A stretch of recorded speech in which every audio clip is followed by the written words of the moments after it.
Bonjour et bienvenue à Los Angeles pour un multijoueur spécial Summer Game Fest. Et oui, nous sommes ici devant l'entrée des Playdays. C'est là où vont se dérouler pendant 3 jours des démonstrations de jeux, des présentations, des nouveautés qui animeront la fin d'année et le début d'année 2026. C'est parti pour le multijoueur Summer Game Fest. On commence avec la conférence d'ouverture.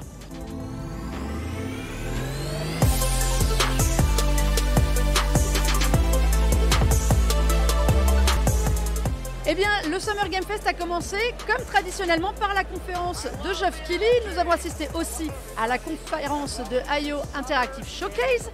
Et puis, eh bien, avec Maxime et Carole, des têtes bien connues de multijoueurs, eh on va faire un petit débrief de cette conférence.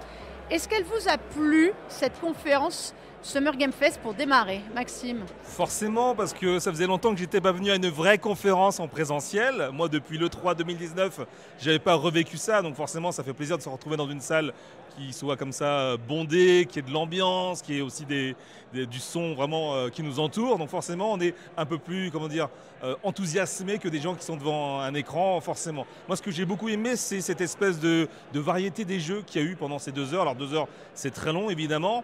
Mais on a vu plein de jeux différents, des jeux de différentes nationalités aussi. Et c'est ça vraiment qui m'a plu, ce côté un petit peu, voilà, diversité effectivement de tous les jeux vidéo en fait, du monde entier. C'est pour ça.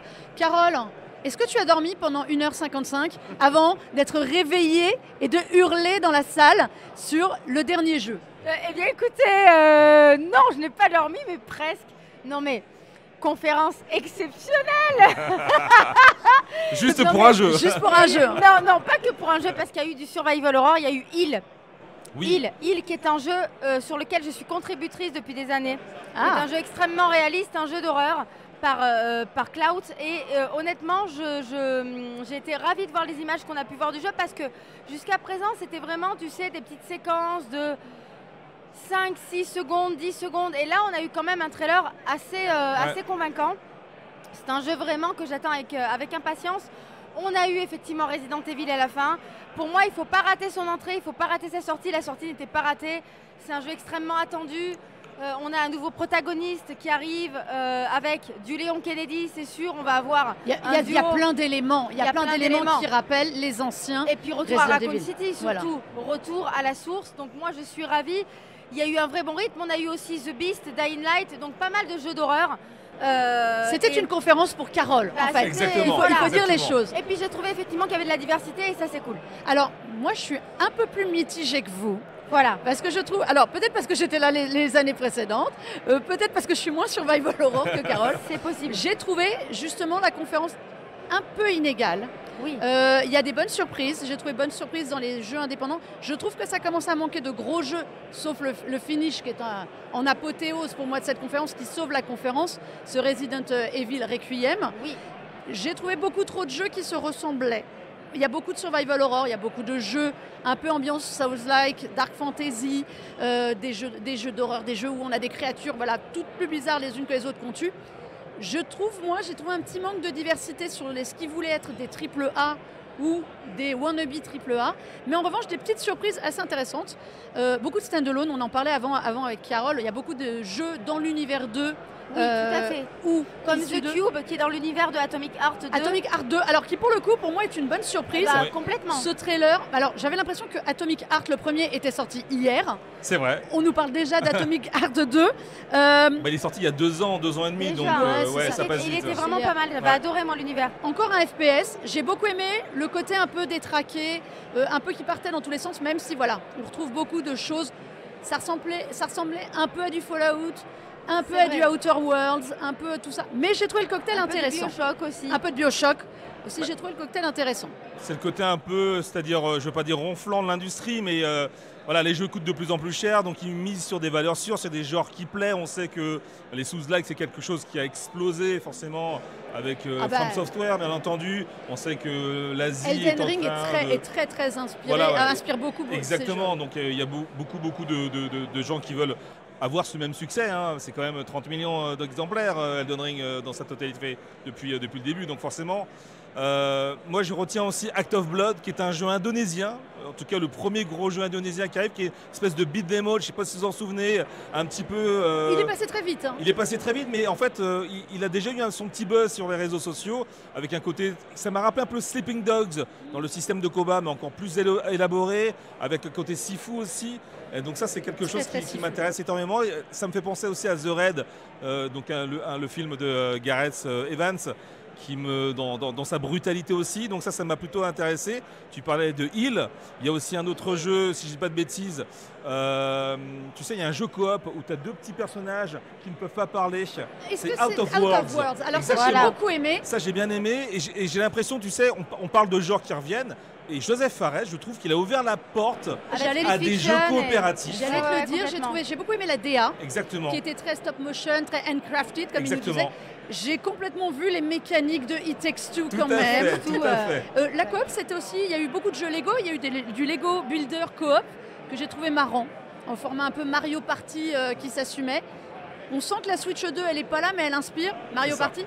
Le jeu Sonic Racing, qui va complètement aller marcher sur les plates-bandes de Mario Kart World. Moi, j'ai trouvé ça drôle. Et j'ai trouvé ça un peu plus péchu. J'étais un peu plus, j'avoue, Team Sonic que Team Mario Kart pour le moment. Donc on verra. Il y a eu pas mal de choses différentes, mais c'est vrai que les Souls inspirent pas mal. Moi, j'ai adoré le trailer de Mortal Shell 2. Ouais, en ouverture. En ouverture. Pour moi, ils n'ont pas raté leur entrée parce que c'est vachement beau. Et il y a une vraie direction artistique et le chara-design des boss est absolument fascinant. Et moi, j'ai eu l'impression de voir du From Software. Donc je trouve ça vraiment cool d'avoir ce genre de jeu en plus péchu. Avec des exécutions à l'appel comme ça, à la chaîne. C'était assez sanglant, assez gore. J'ai adoré. J'ai eu un coup de cœur en tout cas pour Mortal Shell 2. Ouais. J'ai une question à vous poser, puisqu'on dit que les jeux se ressemblent beaucoup dans les mécaniques. Je trouve qu'ils se ressemblent aussi énormément visuellement. Ouais. On sent que le Unreal Engine 5, il fait pour beaucoup. D'ailleurs, on n'a pas manqué de voir toutes les pages de promo pour Epic. Qui présentait un jeu aussi dont je ne sais plus quel c'est, mais qui avait présenté un jeu. Est-ce que justement ça ne se ressemble pas parce que tout le monde a le même moteur et que ça manque un tout petit peu aussi de créativité dans le design? Je parle des très gros jeux parce qu'on va parler d'autres petits jeux qui pour moi avaient plus de personnalité. J'ai peur que l'avenir du jeu vidéo AA, AAA se dirige vers justement cette espèce de duplication d'assets parce qu'effectivement, tu l'as dit, Unreal Engine 5.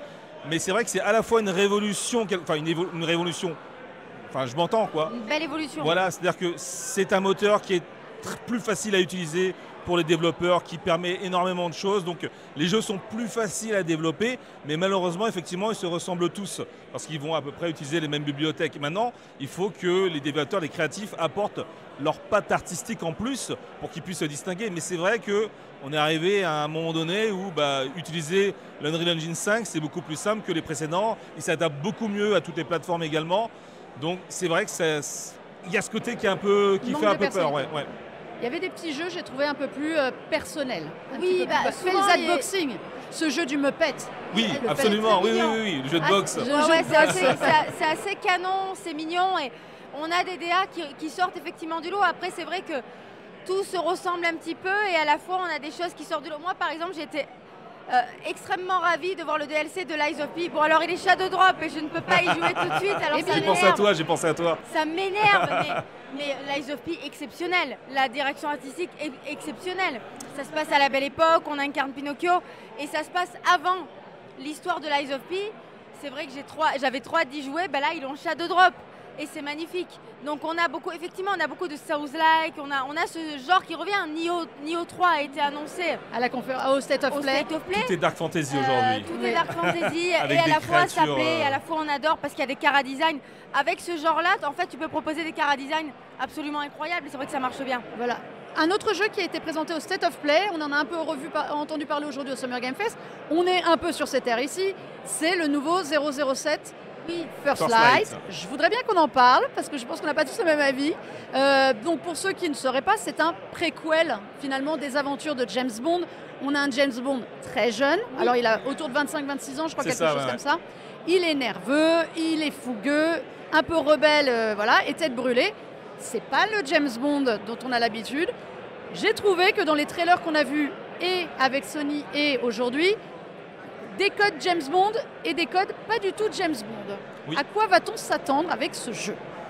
C'est à la fois un pari audacieux et risqué, je pense, par la part de IO Interactive, parce que effectivement, on sort un petit peu du cadre du James Bond habituel, qui est normalement à peu près 35-40 ans, qui est déjà qui est très un gentleman flegmatique exactement, anglais quand même. qui est déjà sûr de lui. Mais c'est vrai que le passif de James Bond, c'est quelque chose qui a été rarement exploité, que ce soit au cinéma ou évidemment encore moins dans le jeu vidéo. Là où c'est un peu plus problématique, c'est qu'effectivement, comme il s'éloigne un petit peu des codes du James Bond habituel, les gens ont du mal à s'y retrouver. Et j'ai vu aussi, depuis la conférence du State of Play, que beaucoup n'adhèrent pas à la DA ou look du James Bond, qui pour moi, en fait, alors, est à la fois générique, mais à la fois, on dirait que c'est un vilain de James Bond, avec cette espèce de cicatrice qu'il a. Pour moi, effectivement, il ne fait pas James Bond. Mais bon, je pense que c'est la première approche, il faudra voir sur le long terme. Moi, ce qui fait un petit peu plus peur, c'est le gameplay. Sur les rares séquences qu'on a vues, j'ai trouvé encore le jeu très très figé pour un titre qui vient quand même de chez IO Interactive. Ouais, donc mais les qui mecs, arrive l'année prochaine. Qui arrive l'année prochaine. Qui arrive l'année prochaine, mais voilà, enfin, il y a quand même des choses sur lesquelles je suis un peu dubitatif. Moi. Mais j'attends de voir. On n'y a pas encore joué. Ouais. On est censé y jouer. On va voir. On verra. On verra. Moi, j'ai hâte quand même de voir ce que ça donne parce que je trouve que c'est bien d'explorer, tu sais, les avant de devenir un super-héros, avant de devenir une célébrité, avant de devenir un personnage cultissime. Ça me fait penser un peu à Année 1 du côté de Batman, tu sais, et Doom d'ailleurs, ils ont exploré aussi un petit peu... le Dark Ages est un préquel de voilà, des aventures. Les débuts effectivement du Doom Slayer. Et moi, j'aime bien voir un petit peu voir un peu ces personnages dans le contexte où ils sont en devenir. Et je trouve que c'est intéressant d'explorer ça en termes de contexte et d'histoire. J'ai trouvé que le personnage, il était canon. Ça fait un peu... moi, il m'a fait un peu penser à Tom Cruise. Ah oui, moi, j'ai trouvé que c'était Tom Holland. J'ai eu l'impression de voir Uncharted, le film. C'est un mélange entre Tom Holland et Tom Cruise. Moi, je le trouve assez canon. J'ai un peu l'impression de voir du Hitman, forcément. Et ça me plaît. Alors maintenant, il faut avoir le jeu en main. Effectivement, ça peut paraître un peu rigide sur les quelques séquences de gameplay, mais moi, je suis assez séduite par l'idée, quoi. Moi, je suis très séduite par le jeu et je pense qu'il va falloir oublier que c'est un James Bond. Je ne suis pas sûre de retrouver les codes d'un jeu de James Bond que j'aurais voulu avoir, mais je suis assez séduite par l'idée. J'attends un peu de voir ce qu'il en sortira. Ouais. Merci Carole, merci Maxime pour ce débrief. Le Summer Game Fest va continuer pour vous. Et nous, on va s'intéresser à un autre jeu qui a été présenté aussi durant la conférence. C'est Last Flag. C'est un jeu un petit peu particulier parce que derrière ce jeu, eh bien, figurez-vous qu'il y a le chanteur et le manager du groupe Imagine Dragons.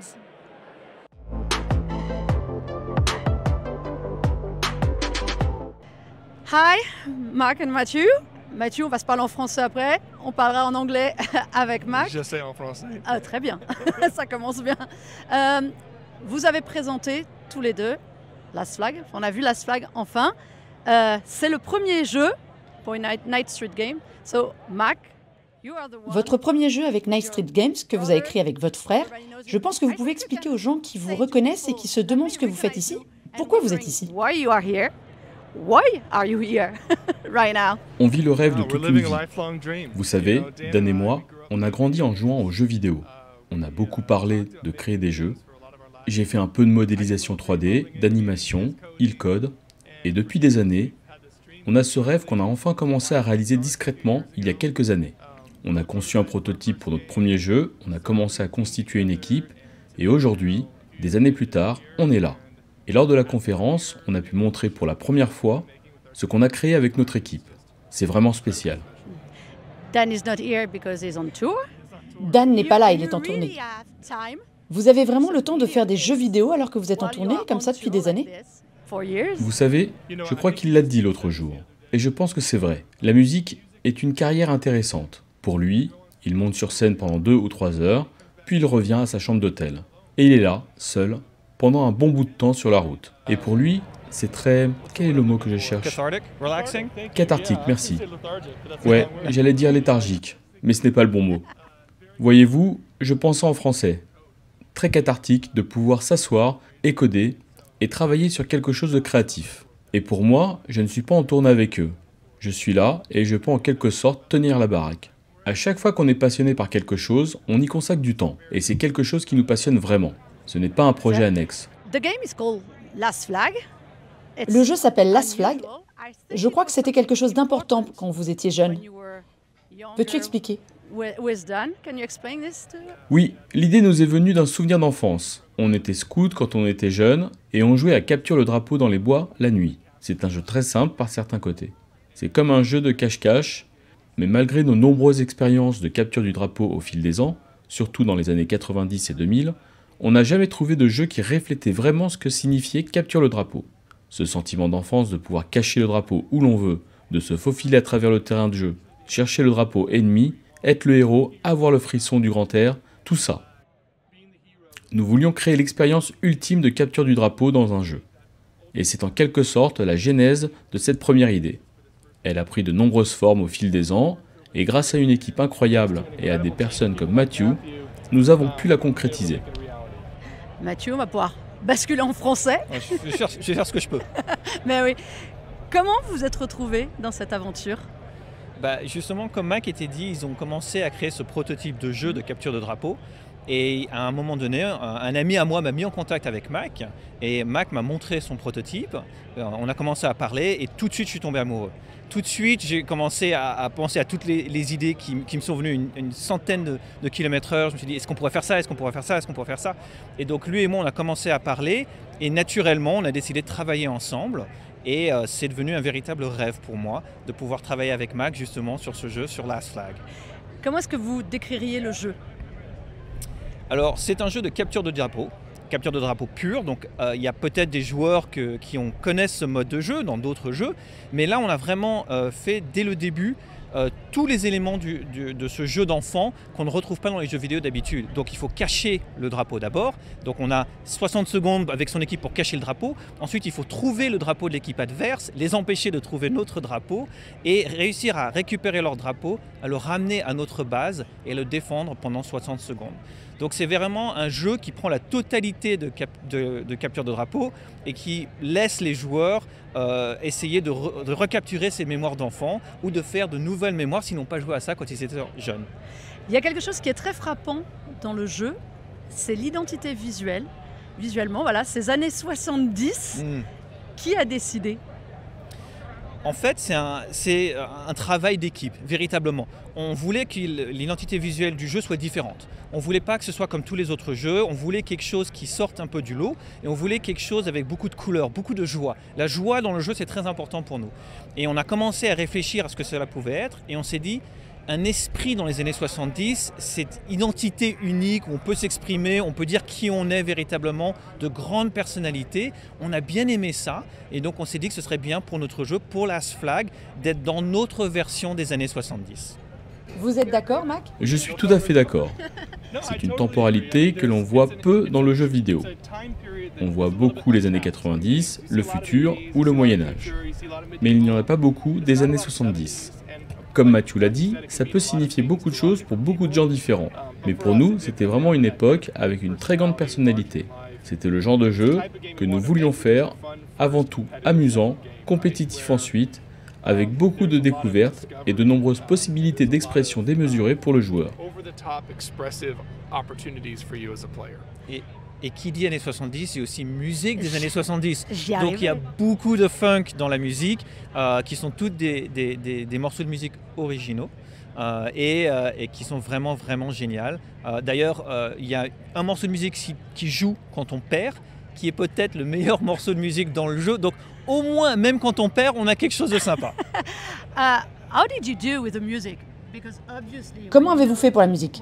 Parce qu'évidemment, quand on sait qu'une partie d'Imagine Dragons fait partie de ce jeu, on s'attend peut-être à quelque chose de spécial, mais c'est vraiment différent. Maybe we were waiting for something special, but it's really different from what Dan is C'est doing. très différent. C'est drôle parce que quand on faisait ça, je crois que Dan et moi, on l'a probablement dit à Matthew plusieurs fois, on n'essaye pas de faire un jeu musical, on essaye de faire un jeu, et la musique de le servir. Mais c'est drôle car quand c'est dans votre ADN, c'est presque inévitable.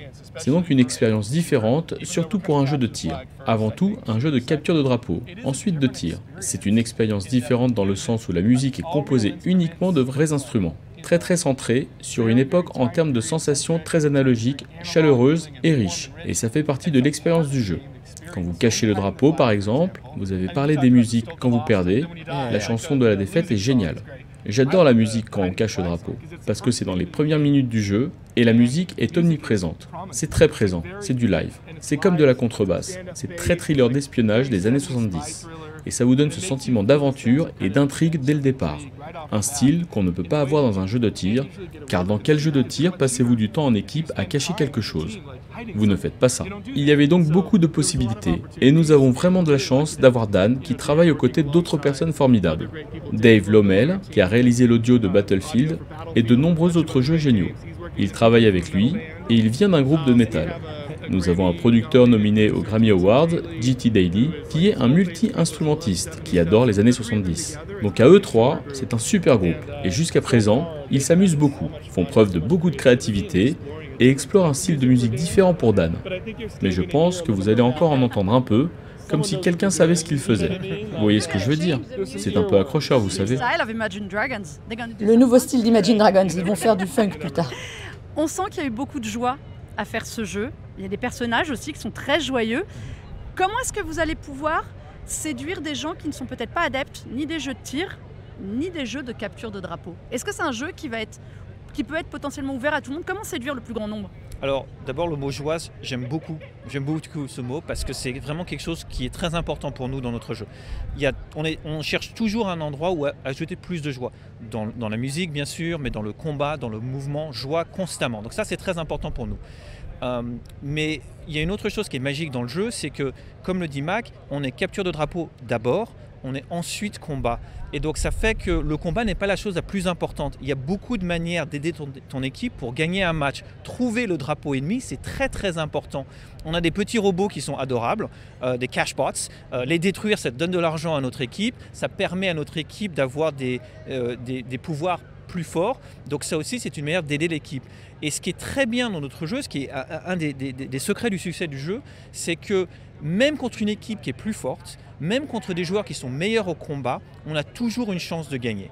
Et ça, c'est vraiment quelque chose qui fait en sorte... Moi, j'ai fait un playtest il n'y a pas longtemps, l'autre équipe était vraiment plus forte que la nôtre, et pourtant, on a quasiment gagné à la dernière seconde. Ils ont réussi à récupérer leur drapeau malheureusement, mais on était vraiment à ça de gagner. Donc on veut vraiment que ce soit un jeu qui soit accessible au plus grand nombre de personnes et qui amène le plus de joie aux joueurs, quoi qu'il se passe dans le jeu. Et quand est-ce qu'on va pouvoir y jouer alors à ce Last Flag? Ça c'est une question pour Mac. Mac, when are we going to be able to play Last Flag? Maintenant, on peut non. Je vais me remettre à niveau. C'est trop important. Aujourd'hui, vous pouvez vous rendre sur lastflag.com/sign-up et vous inscrire pour participer à nos premiers tests. C'est la première chose. Quant à la date de sortie, elle n'a pas encore été révélée. Mais si vous voulez jouer en avant-première, nous vous attendons, alors inscrivez-vous. Ouais, on n'annonce pas encore quand le jeu va sortir, mais les joueurs qui sont intéressés peuvent venir jouer avec nous et nous aider à finir le jeu. Nous dire ce qu'ils pensent, nous dire ce qu'ils aiment et nous aider à faire en sorte que le jeu soit encore meilleur quand il sort. Donc il faut qu'ils viennent. Il faut qu'ils viennent. Bon, on va se précipiter. Merci beaucoup, Matthew. Merci beaucoup. Merci. Merci beaucoup. Merci à vous.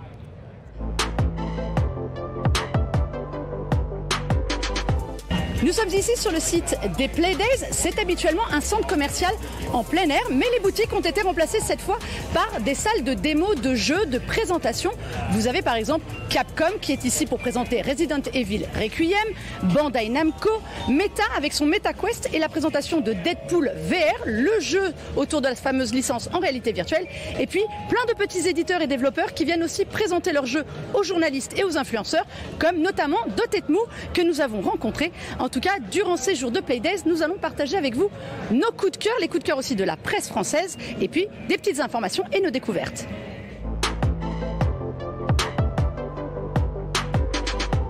C'est un jeu qu'on avait aperçu dès l'an dernier lors du Summer Game Fest et qui nous avait énormément plu, Mixtape, édité par Annapurna et qu'on doit au studio Beethoven et Dinosaur. C'est le studio qui avait réalisé The Artful Escape, un jeu qui tournait déjà énormément autour de la musique. Et bien Mixtape, on s'en doute, on va y parler musique des années 70, 80, 90. On retrouve par exemple Joy Division, The Cure, Portishead, Smashing Pumpkins, une sacrée playlist pour un jeu qui raconte l'histoire de 3 jeunes étudiants qui viennent d'être diplômés du lycée. C'est leur dernière soirée ensemble, eh bien, ils vont la passer à revivre leurs souvenirs d'enfance. On suit les moments clés de leur existence, leur virée en skateboard. C'est un jeu qui se base énormément sur le relationnel, qui raconte le passage à l'âge adulte. Il y a beaucoup de scènes, vous savez, de QTE, ces scènes où vous devez appuyer sur des boutons. Et bien là, ça va permettre de faire des checks, de conduire des voitures, de s'amuser avec vos amis en écoutant la musique à secouer la tête. Plein de petites interactions qui font la richesse émotionnelle de ce titre excessivement à part. C'est, comme on le sait chez Annapurna, un jeu avec une véritable identité et visuelle. On se croirait dans un film un petit peu en stop motion. Et puis évidemment, cette musique qui est au cœur de toute la playlist. Et pour ce jeu qui va parler énormément aux adolescents nostalgiques des années 90, eh bien imaginez que au niveau ambiance, c'est vraiment comme on voit derrière moi, plein de petites références, des CD portables qui se baladent partout, des Polaroids à gogo, des cassettes qu'on remonte même avec le petit crayon à papier. Ça, les anciens s'en souviendront. Pour les plus jeunes, ça va paraître étrange. On va retrouver énormément de références à cette jeunesse américaine, mais qui parle tellement à tout le monde. Mixtape, c'est ce mélange de la musique, des émotions et de la narration. Un jeu à ne pas manquer qui sortira d'ici la fin d'année 2025.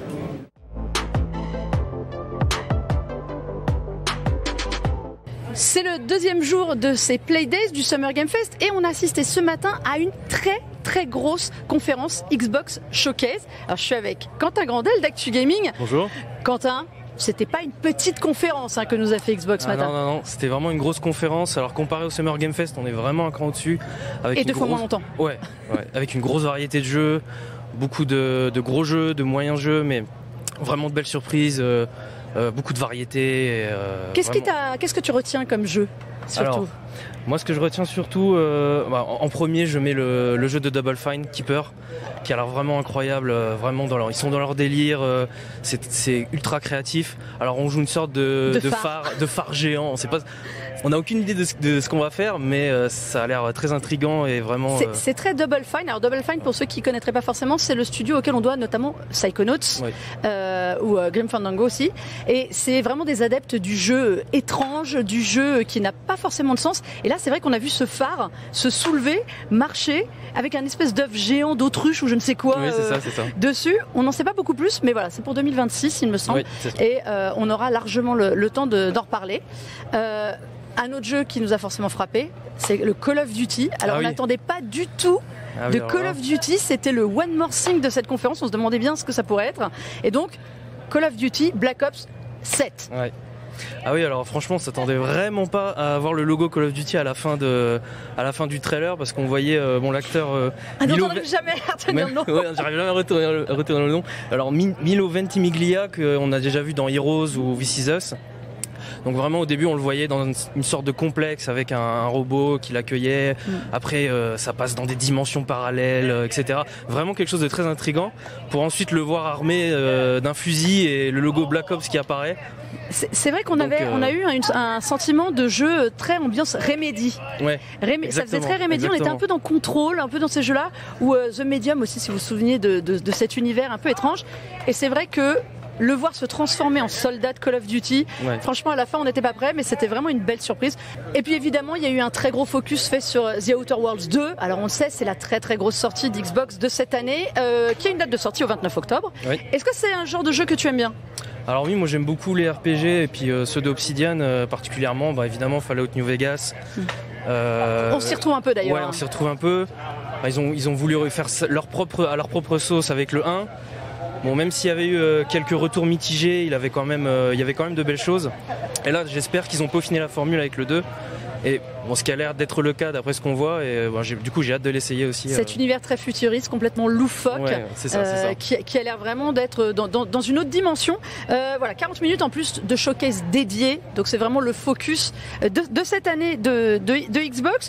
Un autre jeu qui a étonné un peu tout le monde, on s'y attendait pas, c'est le Aphelion, ou Aphelion, on ne sait pas comment on va dire, de Dontnod. Un jeu dans l'espace aussi. J'ai cru au début à un intergalactique de Naughty Dog, j'étais un peu surprise. Oui, moi aussi. À la fin, ils ont montré une collaboration avec l'Agence spatiale européenne. Donc évidemment, on voit la connexion, mais ce serait intéressant de savoir quelle implication ils ont là-dedans, savoir s'il y aura des éléments réalistes propres à l'espace, exactement. Oui, voilà, s'il y aura s'ils vont pousser le réalisme jusque-là. Mais oui, sinon très intriguant aussi. On a eu quelques mécaniques de Jussante, le jeu d'escalade qu'on a aperçu dedans, c'était assez drôle. C'est ça. Alors ça avait fuité avant la conférence, on le savait, le Résonance Plague Tale Legacy qui arrive chez Focus. Voilà, bon évidemment, pas trop de surprises. Un autre jeu français, c'est vrai que comme tu le disais, il y a une très très grosse variété. On a vu du MMO, on a vu du RPG à gogo, des jeux un peu plus indés, Planet of Lana 2 qui revient, alors ça on s'attendait pas à le voir. Oui, mais il y a eu beaucoup de suites chez Xbox d'ailleurs, Iron Life 2, Grounded 2 aussi. Grounded 2 qui arrive, le jeu, souvenez-vous, on jouait des mini pousses dans un grand jardin, il y avait un côté chérie, j'ai rétréci les gosses. Mais oui, beaucoup de suites surprenantes dont on s'attendait pas forcément à les voir arriver, quoi. Voilà, un DLC pour Indiana Jones et le cercle ancien, et surtout quelque chose qui a frappé un peu tout le monde. Désormais chez Xbox, on indique quand le jeu sort sur PS5 et sur Steam et ailleurs et sur Switch. Voilà, alors, Phil Spencer l'avait promis.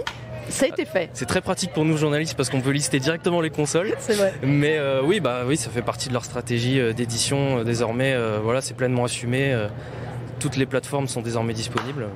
Il y avait Clockwork Revolution aussi, on en parlera, qui est un jeu un peu steampunk, alors qui a des vibes de Outer Worlds aussi, mais qui est dans un environnement révolution anglaise, révolution industrielle. C'était vraiment, c'est un jeu étrange qui joue sur le temps aussi. J'avoue, je l'avais déjà repéré, et là le trailer qu'on a vu, le long déroulé, m'a fait énormément plaisir. Ah oui, moi aussi. Beaucoup de jeux pour la fin d'année, beaucoup de jeux pour 2026 aussi. Ça, c'est quand même une grande tendance. On attendait dans ce Summer Game Fest peut-être plus de jeux pour la fin d'année. Il y en a pas mal qui sont quand même datés, mais c'est vrai qu'on a des très grosses sorties. Pas de nouvelles de Fable. Non. Pas de nouvelles de The Elder Scrolls 6. Non plus. Bon, ça, on s'y attendait un peu, mais bon, c'est vrai que... Qu'est-ce que tu retiens d'autre, toi, de cette conférence ? Alors, moi, personnellement, je retiens le Persona 4 Remake, Reimagined, je crois. Quelque chose, voilà, je sais plus trop. Mais oui, moi, je l'attendais, ça avait fuité un peu avant, mais ça, je l'attends beaucoup. Et il y a aussi... On comprend d'ailleurs, en voyant Persona arriver, en voyant Final Fantasy VII Remake arriver et Final Fantasy XVI, le nouveau Ninja Gaiden 4, aussi. On comprend un peu la peur de PlayStation qui se fait des State of Play très dédiés aux jeux japonais et asiatiques, parce que de plus en plus arrivent sur Xbox, donc gros partenariat Xbox. Et puis il y a quand même un événement qu'on a eu durant cette conférence. Alors je vais vous montrer celle qui l'a inspirée, parce que c'est pas celle qu'on nous a montrée. Ça, c'est la Roguelite X d'Asus. Alors, on le savait, la petite console portable, elle devait arriver, elle avait fuité la console Xbox. Elle s'appelle donc Rogue Xbox Eli ou Eli X, parce qu'il y a deux versions. Oui, il y a deux versions. Est-ce que cet environnement de console portable, alors pas qu'entièrement Xbox, mais quand même très tourné vers l'environnement Xbox, c'est quelque chose qui t'intéresse, toi ? Alors, en tant que journaliste, oui, ça m'intéresse parce qu'il y a beaucoup de propositions. On a le Steam Deck, évidemment. Mais là, du coup, avec cette Xbox Roguelite, on va avoir des jeux qui vont tourner nativement sur la machine. Et à côté de ça, on a la Switch 2 qui vient de sortir. On a aussi des consoles portables dédiées au cloud, comme le PlayStation Portal et d'autres. Donc oui, il va y avoir vraiment beaucoup de concurrence à ce niveau-là, et à voir si Xbox pourra tirer son épingle du jeu pour vraiment proposer quelque chose d'un peu différent, d'unique par rapport aux autres. Alors nous, on a pu la tester, la nouvelle Roguelite X, enfin Xbox Live X maintenant on dit. C'est la plus puissante du marché, parce que c'est celle qui va embarquer la puce AMD Ryzen AI Zen 2. Donc c'est la nouvelle génération des puces qu'on trouve déjà chez Asus et chez d'autres, qui est la puce qui faisait tourner. La seule qui en avait une, c'est la nouvelle MSI Cloud, qui a une Z2 de base, je crois seulement, donc qui est l'équivalent de celle de la Xbox Live. Franchement, ergonomiquement, moi qui joue déjà sur une Roguelite X, j'ai été assez enthousiasmé par le fait d'avoir mis 2 poignées de manette Xbox sur une Roguelite. J'avoue que c'est extrêmement agréable de jouer pour les petites mains. Surtout, elles vont apprécier de jouer les contrôles, les gâchettes qui sont sur le modèle le plus avancé des deux, qui sont des gâchettes avec vibration, avec retour haptique. C'est pas mal. J'ai joué à Gears of War Reload dessus. Ça tournait plutôt pas mal. Le côté environnement Xbox, ça va surtout, je pense, faciliter l'accès à des gens qui sont moins pointus sur les réglages. C'est du Windows 11. On peut avoir tous les stores Steam et autres derrière. Ah oui, okay. Mais oui, on peut charger exactement tout comme sur une Roguelite et sur une autre console.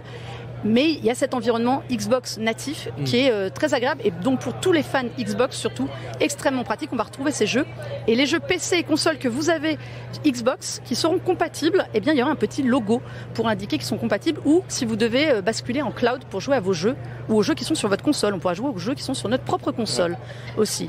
Eh bien écoute, je pense qu'on a fait un large tour de ce showcase qui était très dense alors qu'il a duré 1h15, donc moins longtemps que la conférence Summer Game Fest. Merci Quentin. Merci à toi. Voilà, on te retrouve sur Actu Gaming pour suivre toute l'actualité aussi des Playdays.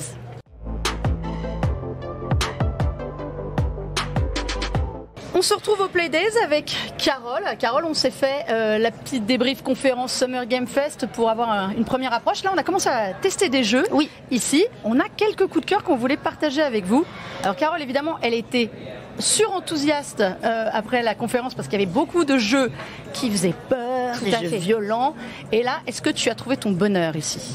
Bah écoute, j'ai pu jouer à Phantom Blade Zero. Alors Phantom Blade Zero, c'est pas un nouveau jeu, ça fait quelques temps qu'on en entend parler. Ça fait quelques temps qu'on en a, voilà, qu'on en entend parler. J'y avais joué notamment aussi à la Gamescom. C'est un Souls-like et j'ai vraiment été charmée par ce que j'ai vu parce qu'on a vraiment quelque chose de très élégant. C'est vraiment très élégant quand tu arrives à placer des combos, tu as l'impression que ton personnage virevolte, tu as l'impression que c'est vraiment une danse, c'est extrêmement bien chorégraphié en fait au niveau des combats. C'est un mélange, on va dire, entre Sekiro et Black Myth Wukong, mais plus lisible que Black Myth, parce que les combats sur Black Myth étaient un petit peu brouillons de mon point de vue, et on a vraiment quelque chose de propre où il va vraiment falloir jouer sur la parade. Et donc, il faut avoir les bons réflexes, c'est très nerveux. Et là, j'ai pu affronter un boss notamment qui est en deux phases. Première phase, il est avec tous ses sbires, et deuxième phase, ses sbires en fait le dirigent avec des fils à la manière d'une marionnette. Et donc, les mouvements sont très imprévisibles, et il est vraiment pas facile à lire, mais bon, j'ai réussi quand même à le battre au bout d'une heure de preview. C'est vraiment un jeu qui, à mon avis, fait une très très belle promesse. Il est élégant, il y a de bonnes sensations, on a plein d'armes entre lesquelles on peut switcher, que ce soit du distanciel, on a même un lance-flamme, un lance-missile, il y a vraiment de tout, des épées, etc. Donc je pense que c'est un jeu qui plaira aux fans des Souls et moi j'ai vraiment été charmée. Ah bah écoute, voilà, c'est pas mal ça. Moi j'ai vu un jeu assez inattendu pour les fans de Pac-Man qui fête ses 45 ans. Moi j'ai testé Shadow Labyrinth, qui est dans l'univers. Et ben moi j'ai beaucoup aimé Shadow Labyrinth. Si vous aviez regardé sur Amazon Prime Vidéo la série de documentaires qu'il y avait autour de l'univers du jeu vidéo, il y avait notamment un numéro sur Pac-Man qui était extrêmement surprenant parce que assez violent. Là, on parle de Shadow, c'est-à-dire c'est vraiment le côté obscur de la petite boule jaune. Ouais. Et là, on est sur un jeu qui n'est pas du tout, qui est un jeu de labyrinthe, mais transformé en Metroidvania. C'est-à-dire que vous avez toujours cette idée de labyrinthe où vous devez déambuler, aller tuer des boss et tout, mais on n'est plus du tout sur un plateau en 2D, on est sur un vrai jeu avec un vrai personnage qui est aidé de ce petit Pac-Man et qui peut donc se transformer en Gaïa, qui est un monstre vraiment, je dirais limite sanguinaire, mais c'est pas loin d'être ça, qui vraiment dévore les gens et tout. C'est génial. Là, on n'est plus du tout sur le petit Pac-Man gentil avec ses petit Babybel. Voilà. Et c'est très très drôle parce que c'est un jeu Bandai Namco toujours, et il y a des petites références à tous ces jeux des années 80 qu'on avait dans les petites musiques. Vous verrez, je veux pas trop spoiler, mais il y a des petits personnages qui arrivent que les fans de ce type de jeu des années 80 vont dire ah, je reconnais le bruit. Moi j'ai eu le bruit en tête toute la soirée, petit bruit d'un petit personnage qui vient vous attaquer à un moment. C'est intriguant. C'est assez intéressant d'avoir choisi ce passage justement en Metroidvania de Pac-Man. Ça ne ressemble pas à un Pac-Man, c'est ça, mais ça en a certaines mécaniques de jeu qu'on connaît très bien. En gros, on reconnaît l'ombre du Pac-Man dessus, de ce personnage qui s'appelle Shadow et qui est extrêmement noir. Ah, tu me donnes envie là, ça faut aller essayer, faut vraiment aller essayer. Ok. Toujours dans ta lignée, toi, Dying Light the Beast. Bah évidemment. Si vous cherchez des jeux qui font peur, des jeux comme ça, appelez Carole. Bah oui, écoutez, moi c'est mon dada, mais je suis très contente d'avoir pu jouer à The Beast parce que je l'avais déjà vu à la Gamescom et on n'avait pas pu y jouer. Et donc on va incarner Kyle Crane, qui est le personnage du premier Dying Light. Moi j'avais adoré le 1 et le 2. On retrouve d'ailleurs la musique d'Olivier de Rivière, que tu adores, je sais. Ouais. Voilà. Et salut Olivier de Rivière. Voilà, coucou Olivier. Et c'est vrai que j'ai apprécié l'expérience, déjà c'est extrêmement beau. Et surtout on va avoir effectivement une mécanique de plus dans le jeu, c'est que Kyle Crane a été prisonnier pendant 13 ans et on lui a injecté de l'ADN de zombie. Ce qui fait que La mécanique en plus sur ce The Beast, c'est qu'il va pouvoir se transformer justement en bête. On a une jauge qui va monter au fur et à mesure qu'on tape sur les ennemis, etc. Et quand on se transforme en bête, eh bien pendant quelques minutes, effectivement, on a des pouvoirs incroyables et magiques. On va rencontrer d'autres bêtes aussi. On n'est pas le seul à avoir ce pouvoir-là.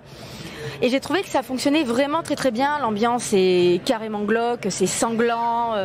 On découpe du zombie, on a des décapitations, machin. Je ne sais pas si je peux dire ça, c'est vrai. Mais oui, mais c'est le jeu. Hein. C'est le jeu. C'est Peggy 18. C'est le jeu, c'est Peggy 18. Voilà, donc j'ai vraiment adoré. C'est vraiment bon. On a plein de mécaniques. La météo aura aussi un impact sur le gameplay. On peut se recouvrir de sang aussi pour cacher notre odeur à nos ennemis. Il y a beaucoup d'infiltration aussi, du parcours évidemment.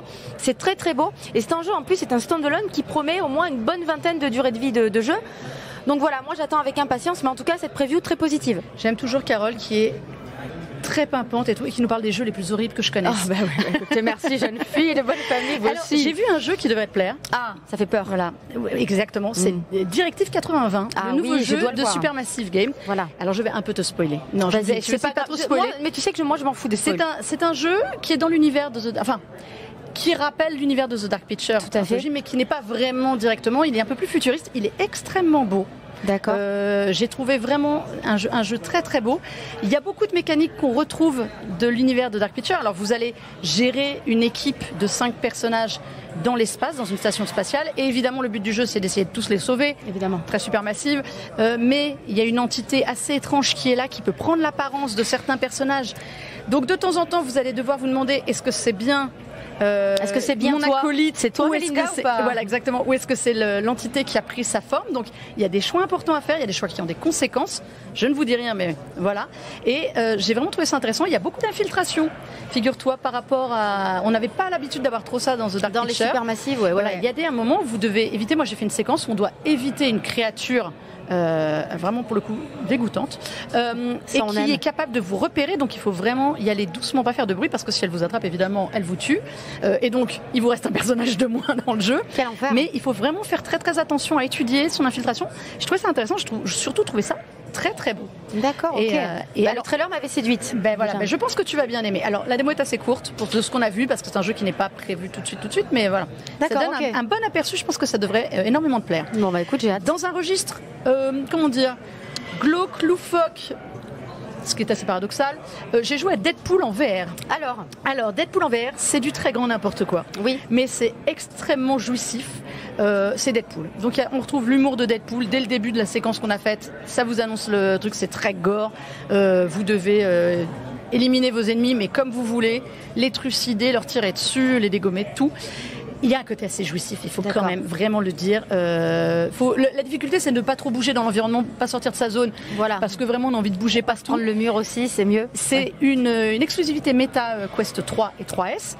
Mais on a presque envie d'en avoir un vrai jeu. D'accord. J'ai eu vraiment cette sensation. C'est très drôle de jouer, de sortir les flingues, les armes et de découper les gens, mais j'aurais bien aimé l'avoir en jeu. Ouais, mais voilà, c'est pareil, ça arrive, je crois, assez vite et c'est assez intéressant de ce Deadpool VR. En tout cas. Pas mal de super-héros. Hein. Il y a beaucoup de super-héros. C'est la mode. Autre super-héros que j'ai fait, c'est le Marvel Cosmic Invasions. Eh bien, c'est pareil, ça, c'est drôle. Alors, genre complètement différent. On est sur quelque chose beaucoup plus en pixels. C'est un jeu qui est édité par Dotemu. Vous savez, ils aiment bien refaire ces jeux. La nostalgie. Les Street of Rage, ça marche. Ça marche trop bien. On a vu 9 personnages pour le moment, donc on a des Captain America, des Storm, Venom, Wolverine, et donc vous faites des duos d'attaque contre des ennemis ou contre, voilà, vous pouvez jouer à 2 contre 2 ou à 2 contre l'ordinateur.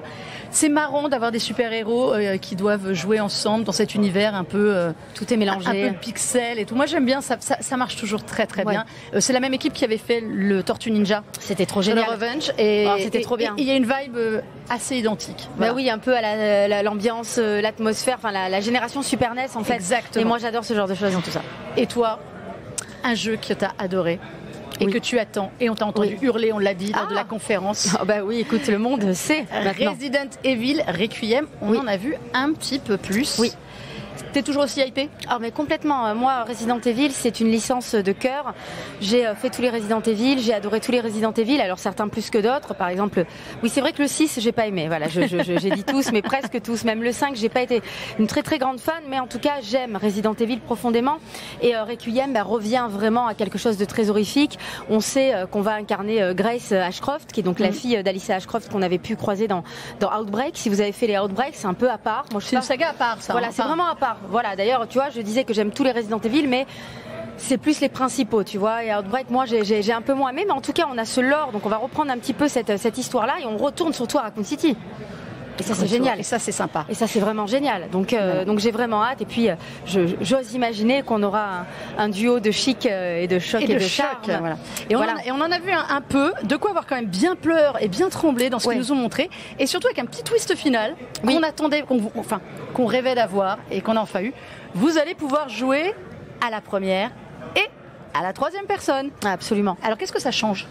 Ça change que je pense qu'il y a beaucoup de gens qui sont fans de Resident Evil de la première heure, des premières heures, qui préfèrent jouer à la troisième personne. Moi par exemple quand j'incarne un Chris Redfield, une Jill Valentine ou un Leon Kennedy, j'ai envie d'être à la troisième personne. J'ai envie de voir mon personnage. Dans les derniers, dans Resident Evil Village où on incarnait Ethan Winters, qui était donc un nouveau personnage introduit avec Resident Evil 7, on était en vue à la première personne, mais c'est un personnage avec lequel je pense les fans de toute façon n'avaient pas d'affect et c'était très très différent. Là je pense que avec cette vue à la troisième personne ils font plaisir à tout le monde. D'ailleurs on pouvait avoir la vue à la troisième personne sur le DLC de Village, on incarnait la fille de Ethan Winters, on incarnait Rose à la troisième personne. Je pense qu'ils font plaisir à tout le monde et puis en plus voilà, ça leur laisse aussi quelque part le champ libre et la possibilité d'introduire la réalité virtuelle. Exactement, on l'a vu. La VR. J'ai 2 jeux à te recommander. Alors vas-y. Complètement changé. On a beaucoup parlé nous de mixtape, donc ça je te recommande. Alors mixtape à voir. Et un autre petit jeu, chez Annapurna aussi, ça très vite, qui s'appelle Snap and Grab. Alors c'est un jeu où il y a un peu du Carmen Sandiego dedans, Carmen Sandiego. Et je trouve que c'est intéressant parce que vous allez organiser vos braquages. Et donc vous avez une héroïne qui se la joue photographe pour pouvoir aller avant préparer son plan de cambriolage chez des gens riches. Cool. Et donc c'est très drôle et donc vous devez structurer votre plan d'attaque. C'est un petit jeu sans prétention qui va durer 5-6 heures grand max, qui a un côté très cartoon, ces dessins animés qu'on avait un peu dans les années 60-70 en couleur. D'accord, je vois ça. Et franchement ça vaut le coup de ce petit jeu qui arrivera l'année prochaine. Si tu as l'occasion d'aller le faire chez Annapurna, va y jouer. Oui, j'aime bien ce côté braquage un peu funky, un peu foufou avec cette idée d'être une braqueuse cette fois. Ouais, voilà. Très très classe. Ok, d'accord. Donc voilà. Snap and Grab. Voilà. Carole, merci à toi. Merci. Parce que tu as encore plein de jeux à aller voir. J'ai plein de choses à voir. Oui. Et ça va être beau. C'était juste pour vous donner un petit avant-goût de ce qu'on a eu la chance de voir dans cet endroit où on est au calme par rapport à l'E3. On est pas mal là. Oui, c'est un peu plus calme. Moi, c'est ce que je me disais hier. Je me faisais la réflexion. C'est un petit village. Ça fait un peu Center Park. Alors il manque l'Aquamondo, mais il manque la piscine. Mais en tout cas, je trouve que c'est bien agréable parce qu'effectivement, c'est plus calme, plus intime, et à la fois, on a plein de jeux à voir. On peut en profiter. Moi, j'aime bien ce format-là. C'est assez agréable comme format. Oui, on aimerait bien qu'il y ait un peu plus de grands noms du jeu vidéo qui viennent aussi. Ça va venir. Mais ça va revenir. Merci beaucoup, Carole. Merci. Et à très vite.